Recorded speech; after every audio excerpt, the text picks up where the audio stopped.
Alright, so I've got a bit of a setup here, and I'm gonna go through it once again. If you haven't seen this object, or artifact I should say, in my somewhere buried in my previous 100 videos, allow me to introduce you to the mask immediately. So this is a jade mosaic mask found in Palenque, in the Mayan temple there. Yeah, so how does this relate to the inorganic beings that I've been discussing? Well, it's interesting. So we're going to go into what's revealed in the mask. I'm going to I'll show the decoding technique quickly, how this dude decoded it. What he pointed out in the mask isn't everything that's in there, and we're going to see, just like the box from the tomb of Tutankhamun that we've been examining, this holds holographic principle as well, which states that the surface of an object contains more information than is able to be contained in the contents or the space it can contain. So that's very interesting, because the surface of these jade stones, I don't even know how this is possible, but contains many depths to it and layers overlapping, and it seems any way you twist it or turn it, there's symmetry there. It seems to be all connected, like the mosaic pieces seem random, but we're going to see it's not. So we're showing like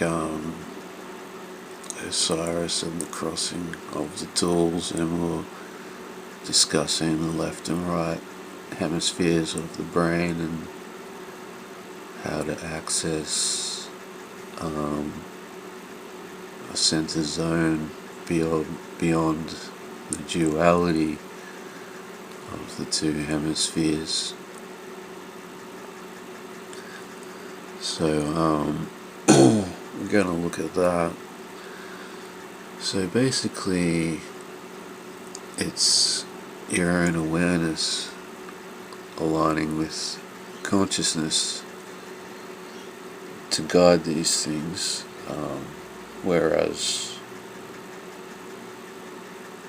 our kind of situation is we look to an external input to, say, like drugs or medication or something like that, to guide the physical. Even a power plant, which can put you in that state, which has the power and the ability to hold you, but it'll let you go sometimes on your own. That's the advantage of some of these power plants, but the real purpose is to take what you've learnt and incorporate it into your being or your awareness. So I guess we'll go into it. So what I was talking about is the hemispheres crossing. So as we can see, there's two halves of the mask here, and at the end of the last video, I said that the Lost Book of the Mayan, the Popol Vuh, I think, what's hanging around these days, it's called the Lost Mayan book, but this is really the mask. The mask is really where all the secrets are contained, and the lid. With the famous Rocket Man, actually. Everyone's on about the lid, but no one's really. I'll show you the lid at the end, maybe you'll see what I mean. You'll recognise it if you don't know what I'm talking about. The Mayan temple, the famous lid of Palenque. So, to decode the mask, and so you need 2 plastic acetates basically, and a picture of the mask, which is like a clear thing you can put on a clear page. You can put it on an overhead projector even. There's dots on the mask that show you where to align them. This is like a reflection or representation of the crossing of the hemispheres. I guess understanding those 2 sides of perception and being able to guide your own awareness. Or with power plants, just boom, yeah, straight there. But this is the processes that is happening anyway, and if you come across something, I guess, like certain mental processes, it can help you understand what's happening in there. So yeah, the 2 sides, I guess, can conflict, and there's other conflicting things in genetics too. There's ways to get around this through conscious awareness, basically an understanding of what the hell's happening. Sometimes you might find yourself on your own. So this is just the back guard. Once we see the middle zone is revealed, the space in between space, things start to emerge. Now this is interesting because to mine back guard,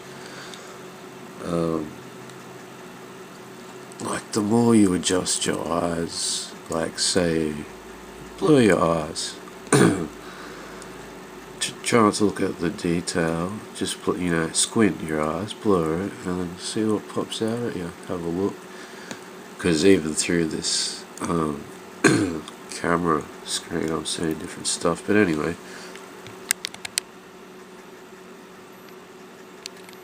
see like mechanical devices, even mechanical looking, as we see this piece of glowing machinery, nearly. Things become much more highlighted. So the back guard is one of the major kind of characters in the pantheon, or representation of like forces. So there's a whole story here. You've got to once you join the dots on the locations, yeah, it'll take you through the story, and as you do, as you hit certain points, like if you get it right, the next thing will pop out at you. So yeah, hence the Popol Vuh is a good name for what they got floating around now. So what else is there in here? We got the X on the head of this. So we're dealing with the back god, as Osiris from Egyptian culture or mythology always carries the X.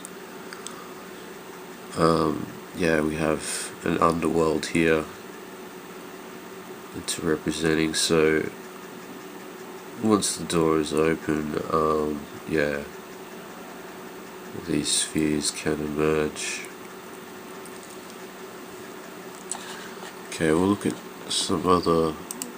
So that's not the only thing that pops out. That's the strange thing about this mask, and to just have jade, shaded jade, or naturally shaded jade just placed, and then to find a symmetry, because any way you align it, there's all sorts of strange symmetry there. So if you can see this one, I'm not sure, but we have something emerge there. Perhaps I'll get closer. If you can see the eyes down below.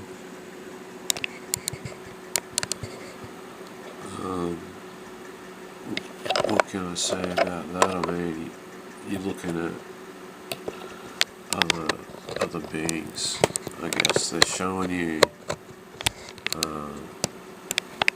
various forms in this mask. So you have various like gods, and showing you machinery even. But so here we have something interesting. It gets into even the insectoid. Now I was looking at it, I was thinking, where's the eyes on this one? There's no real eyes, but I didn't recognise that. Yeah, they were actually bug eyes. I was looking for more human eyes, but yeah. So there's a big head there, but there's also like, this also contains combined beings. So it's a bit blurry though, I don't know, but it's also got these antennas. So talking of bugs, we'll get into that.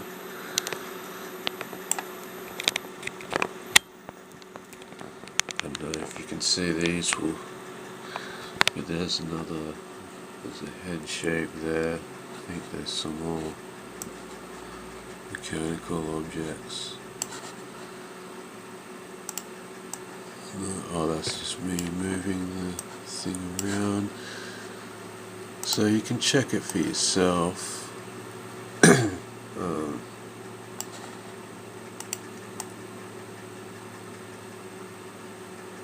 So there's some more things, like there's humanoid in there too, like it shows like humanoid history. So you can see like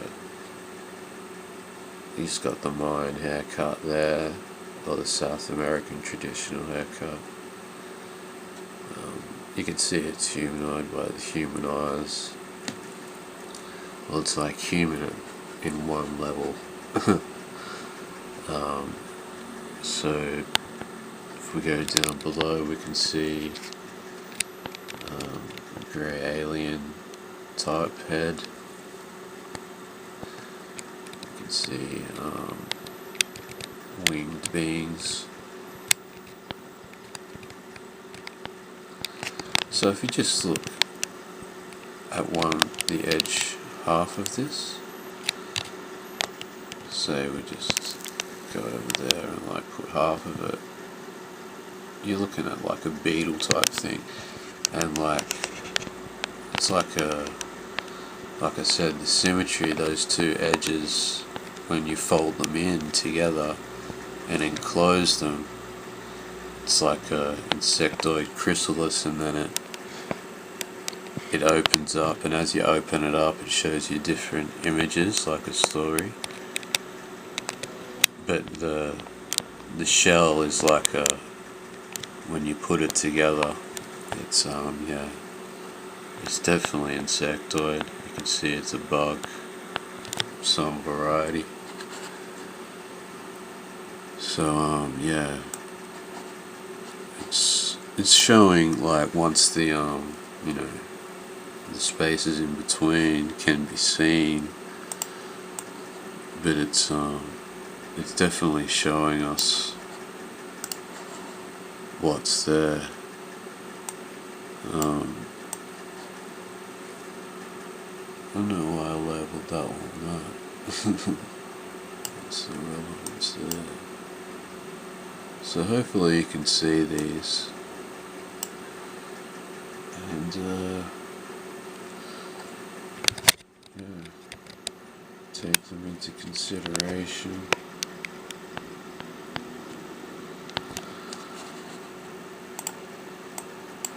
So the whole Jade Mask thing, it seems to be like there's heavy reptilian theme, because I think Lord Pakal was recognized as either an incarnation of the feathered serpent or a major leader of that kind of thing in South America anyway. One of the many sorcerers that went under that name or followed.